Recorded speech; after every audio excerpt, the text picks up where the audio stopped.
الحمد لله نحمده ونستعينه ونستغفره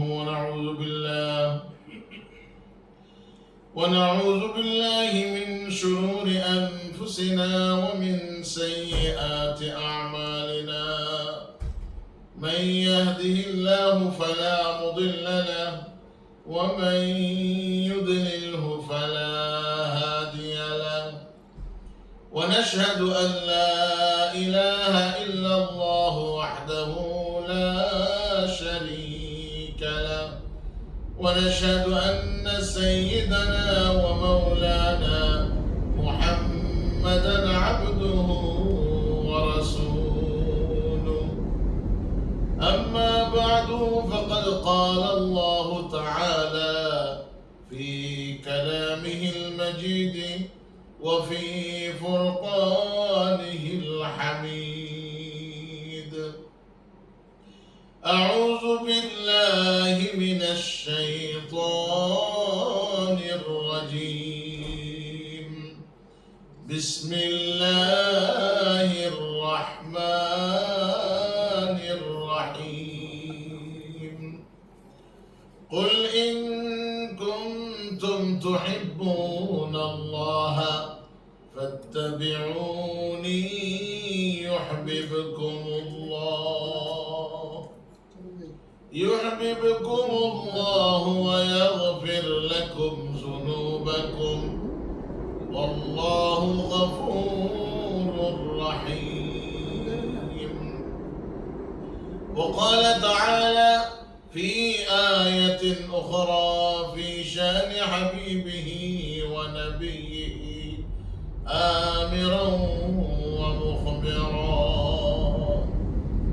إن الله وملائكته يصلون على النبي يا أيها الذين آمنوا صلوا عليه وسلموا تسليما. اللهم صل على سيدنا مولانا محمد وعلى آل سيدنا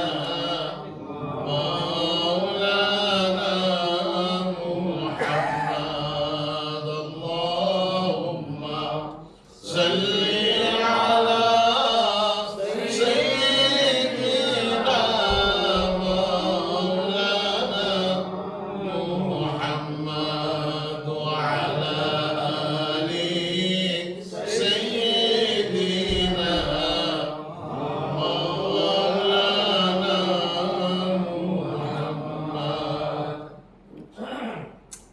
লক্ষ কোটি সালাম জানাই আমার নূর নবীজির কদমে, দয়া করে পার করিবেন রোজ হাসরের ময়দানে। আল্লাহুম্মা সাল্লি আলা সাইয়্যিদিনা مولانا محمد وعلى آل سيدنا مولانا محمد। মক্কা ও মদিনাবাসী তারা কত ভাগ্যবান,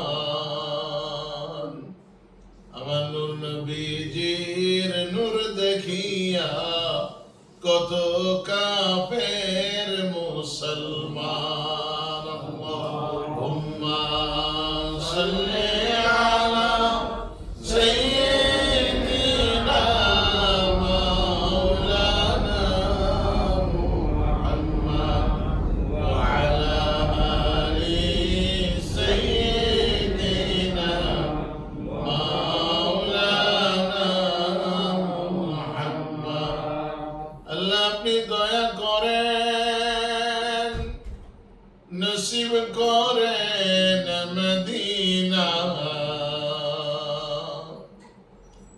আমার নূর নবীজিকে না দেখাইয়া কবরের ডাক দিয়েন না। আল্লাহুম্মা সাল্লি আলা সাইয়্যিদিনা মাওলানা মুহাম্মদ ওয়া আলা আলি সাইয়্যিদিনা মাওলানা মুহাম্মদ بلغ العلا بكماله كشف الدجى بجماله حسنت جميع خصاله صلوا عليه وآله ہے جمال خدا نما جملہ جہاں کا دل جلوہ ہے ان کے جمال کا شمس و قمر ارض و سما ساری خدائی میرے نبی روشن کی بجمالہ صلو علیہ وآلہ بلغ العلا بکمالہ کشف الدجى بجمالہ حسنت جميع خصاله صلوا عليه وآله معزز علماء اکرام সম্মানিত মুসলিম ইকরাম পর্দার আলেম মা ও বোনেরা আসসালামু আলাইকুম ওয়া রাহমাতুল্লাহি তাআলা আযজা ওয়া জাল্লা ওয়া বারাকাতুহু। আল্লাহ পাকের দরবারে আলিশানে অসংখ্য অগণিত শুকরিয়া। আল্লাহ রাব্বুল আলামিন আমাদেরকে পবিত্র মাহে রবিউল আউয়ালের কিছুক্ষণ পূর্বে দ্বিতীয় দিন শুরু হয়ে গেছে। গতকালকে মাগরিব থেকে আজকে মাগরিব পর্যন্ত প্রথম ছিল, রবিউল আউয়ালের 1 তারিখ ছিল।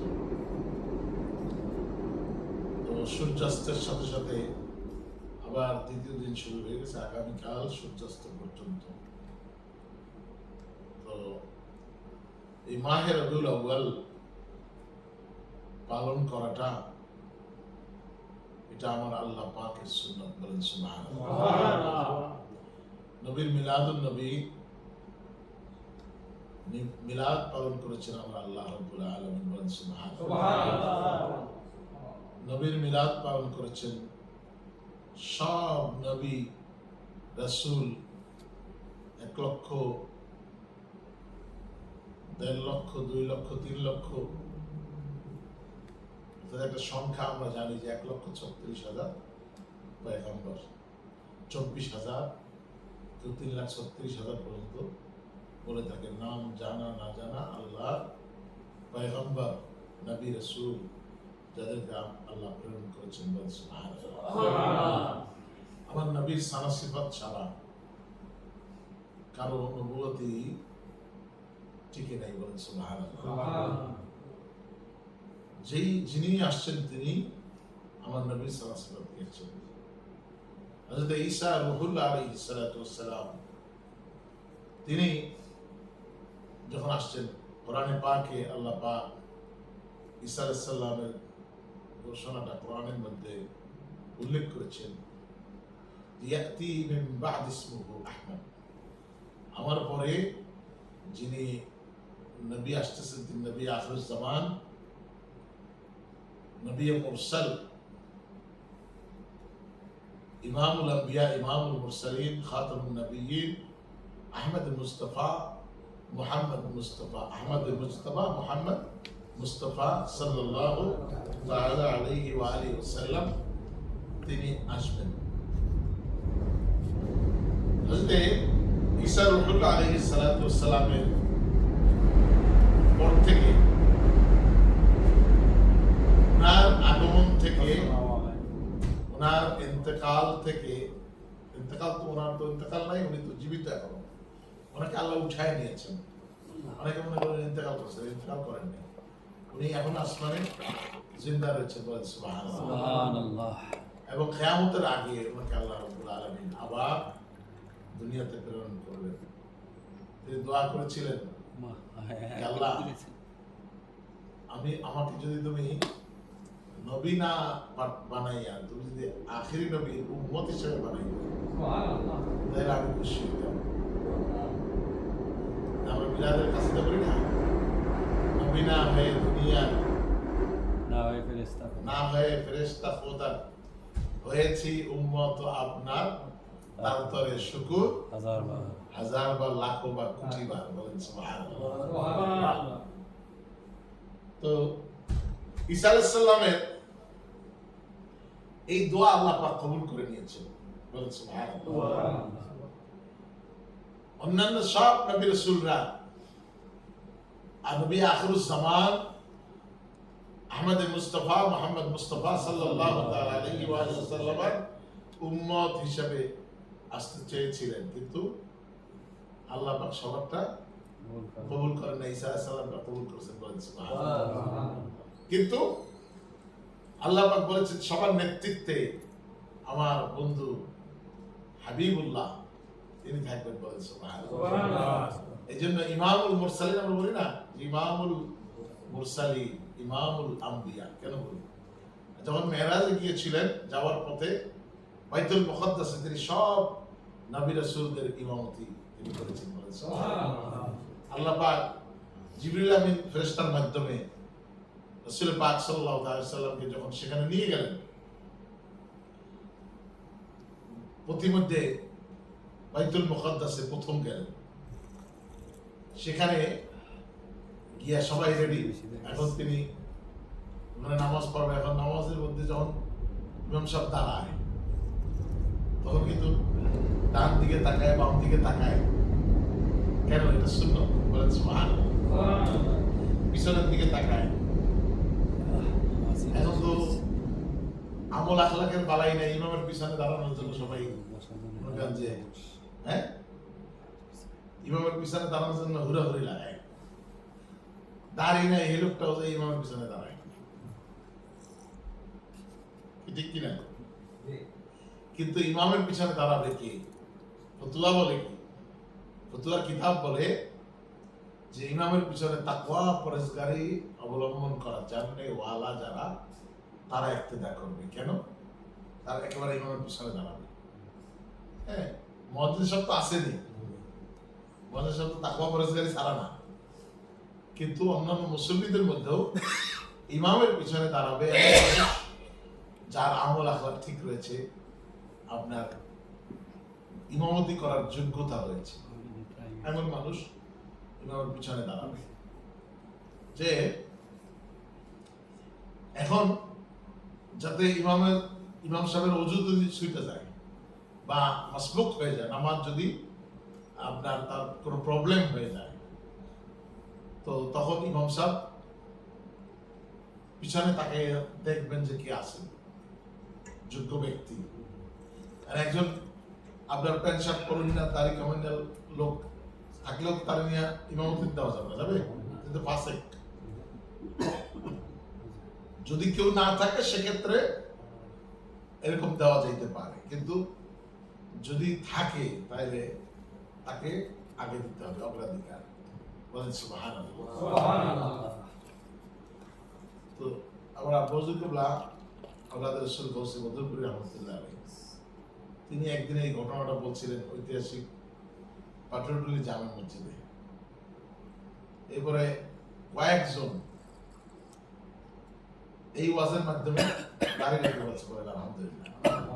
তাদেরকে পরবর্তীতে দেখলে তারা কোনোদিন দাঁড়িয়ে ছিল না, এত বড় দাড়ি, এই পাগড়ি, জুব্বা, তার দেখলে মনে হয় একজন তিনি মুফতি সাহেব, একজন পীর সাহেব। সুবহানাল্লাহ।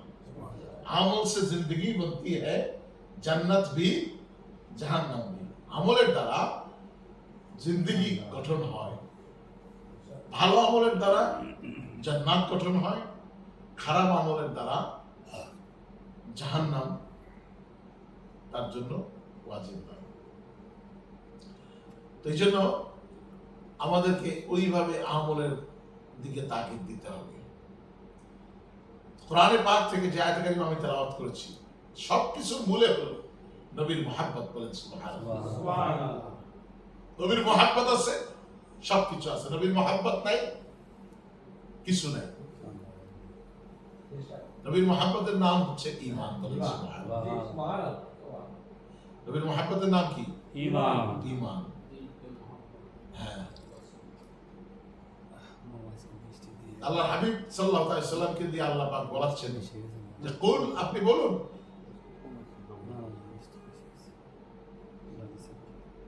ইন কুনতুম তুহিব্বুনাল্লাহ। ইন শারতিয়া, কন্ডিশনাল করে বলছেন, তোমরা যদি আল্লাহ পাকের ভালোবাসা হাসিল করতে চাও, আল্লাহ পাকের নৈকট্যতা হাসিল করতে চাও, আল্লাহ পাকের রেজামন্দি খুশনুদি হাসিল করতে চাও, তাহলে ফাত্তাবিউনি, আমাকে অনুসরণ করো, আমাকে ভালোবাসো, আমাকে মুহাব্বত করো, তাইলে ইউহিব্বুকুমুল্লাহ, তুমি নিশ্চয়ই আল্লাহর ভালোবাসা পেয়ে যাবে।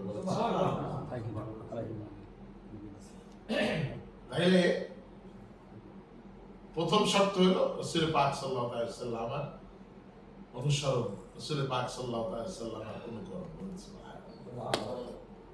আর আজকে জুমায় যে হাদিসে পাক আসছে যে লা ইয়াকুনু আহাদুকুম, তোমাদের মধ্যে কেউ ঈমানদার হতে পারবে না হাত্তা আকুনা আহাব্বা ইলাইহি, যতক্ষণ পর্যন্ত আমাকে ভালোবাসবে, মিন ওয়ালিদিহি ওয়া ওয়ালাদিহি, পিতামাতার চেয়ে সন্তান সন্ততির চেয়ে।